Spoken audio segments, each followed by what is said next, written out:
Why do I need to read in English? My students often ask me this.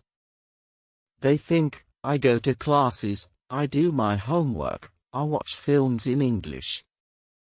Why should I read books?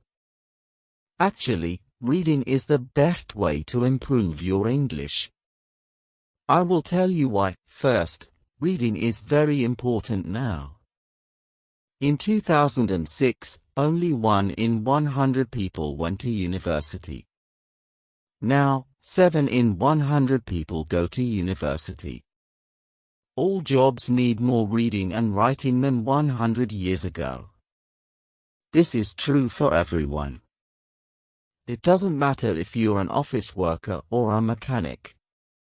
Second, reading will improve your speaking, writing, vocabulary and grammar better than any other way. It won't improve your listening, but it will improve your vocabulary. And when you have a better vocabulary, you can listen more easily, and improve your listening that way. In school, you probably read lots of English. You probably read boring textbooks and stories with exercises at the end. But I'm not talking about that. I'm talking about reading for pleasure. That means reading a book you enjoy because you enjoy it. You are not reading because your teacher said, read this book. You are not reading because you think, I should read this book. You are reading because you want to. In 1965, they did an experiment in schools in America. These schools were for boys who had done crimes. For example, some of them stole things. They gave some of the boys free books. They were fun books, like James Bond. They said, you can do what you want.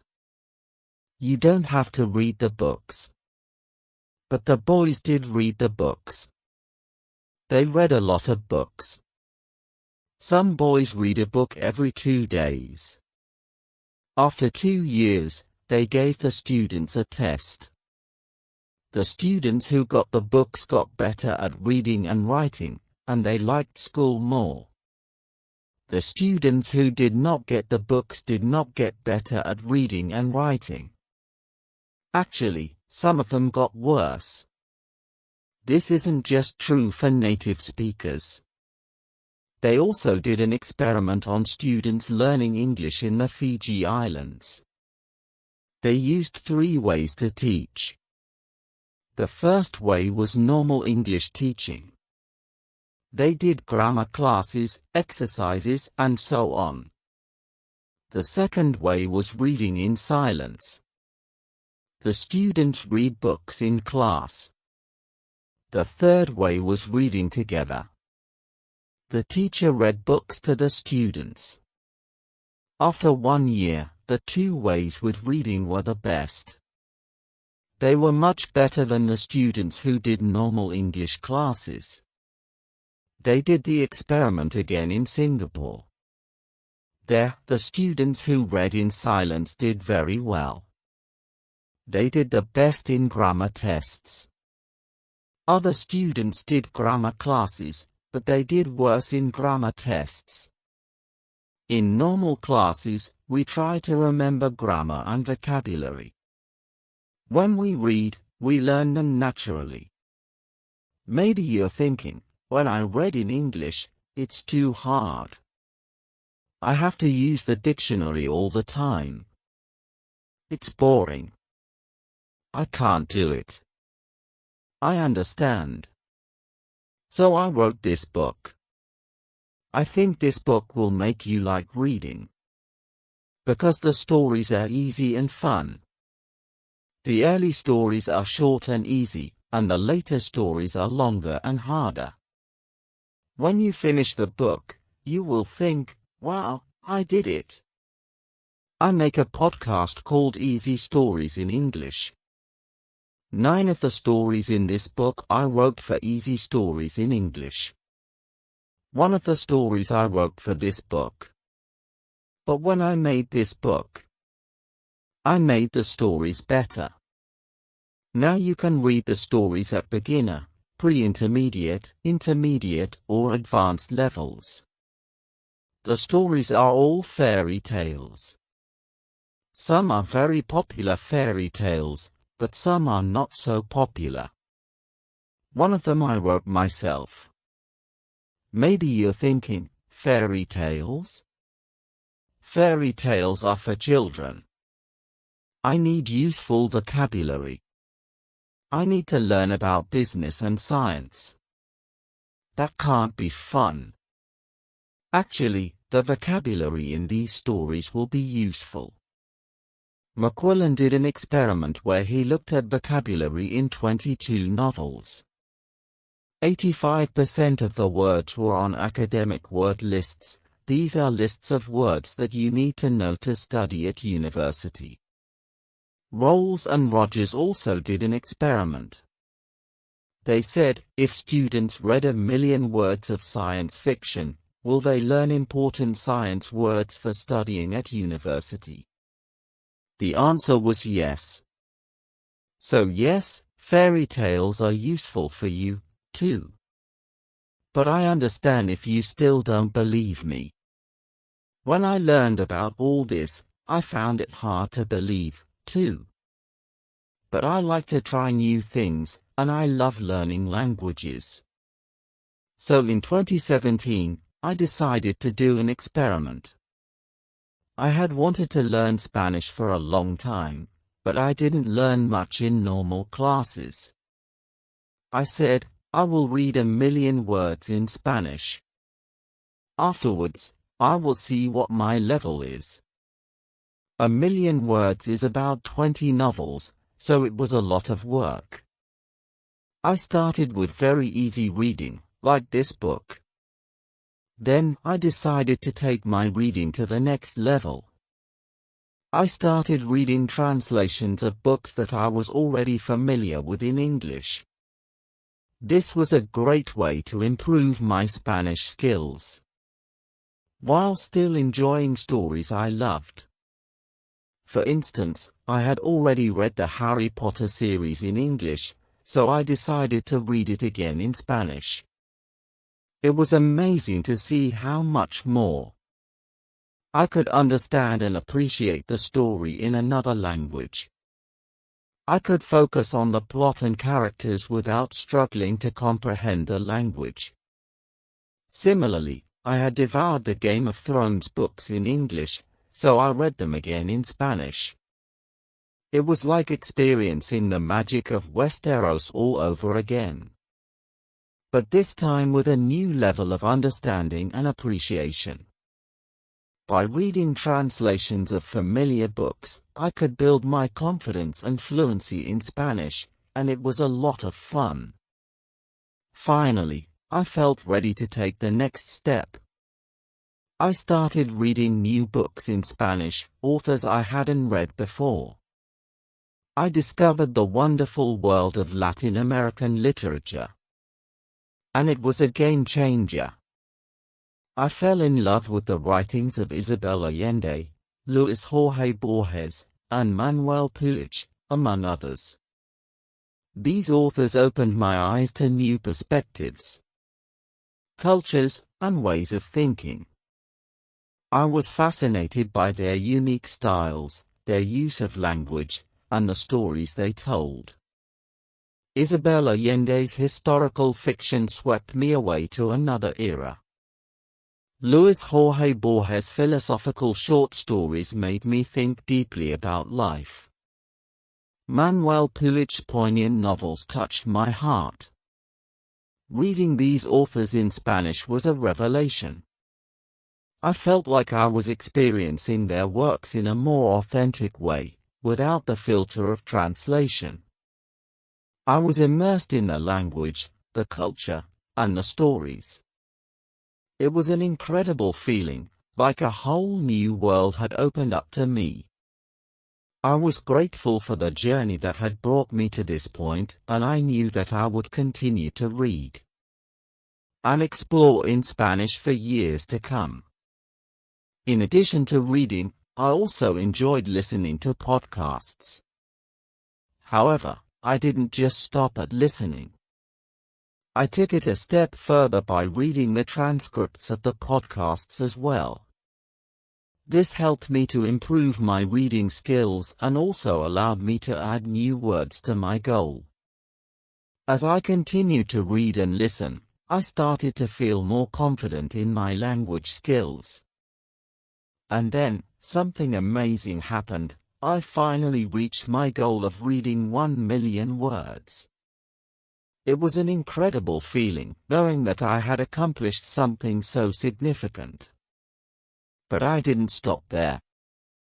After reaching my goal, I started writing in Spanish and speaking with native speakers. This was a great way to practice my writing and speaking skills. And it helped me to improve my language skills even further. I was able to have conversations with native speakers, understand their perspectives, and share my own thoughts and ideas. It was an incredible feeling, being able to communicate in a new language and connect with people from different cultures. I was at a level where I could understand most of what I read. When people spoke clearly, I could follow along easily. I was getting closer to fluency, but I still had some work to do.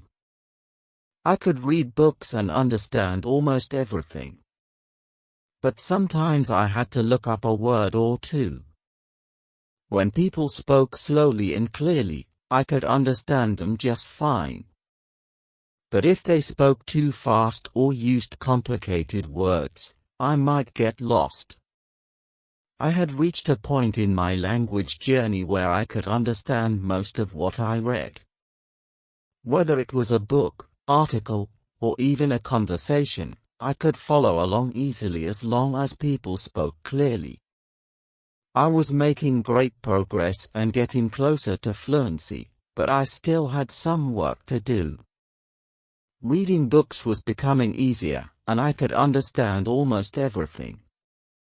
Occasionally, I'd come across a word or two that I didn't know, but a quick look at a dictionary would help me out. When people spoke slowly and clearly, I could understand them perfectly. However, if they spoke too fast or used complicated words, I might struggle to keep up. Despite the challenges, I was motivated to keep improving. I practiced every day, reading, listening, and speaking in English. And with time, I noticed my skills getting better and better. I was confident that with consistent effort, I'd become fluent in no time. But I want to emphasize something extremely important. When it comes to reading, it's crucial to choose books that are easy to understand. You should enjoy the process, not struggle through it. Remember, the goal is to learn and have fun at the same time. When you're reading, make sure the book is at a level that feels comfortable for you. If you find yourself struggling to understand the words or getting bored with the content, it's time to move on. Don't force yourself to finish a book that's not holding your interest. Instead, put it down and search for another one that sparks your curiosity. Look for books that make you feel happy, excited, or curious. Reading should be a pleasurable experience, not a chore. By choosing easy and fun books, you'll be motivated to keep reading and improving your language skills when you read very easy books. You'll have a great advantage. If you come across a word you don't know, you'll be able to understand its meaning easily. You won't need to use a dictionary or struggle to figure it out. This is because easy books are written in a way that makes sense to you, even if you're not familiar with every single word. But what exactly makes a book easy? Researchers have found that you should be able to understand at least 98% of the words in a text for it to be considered easy.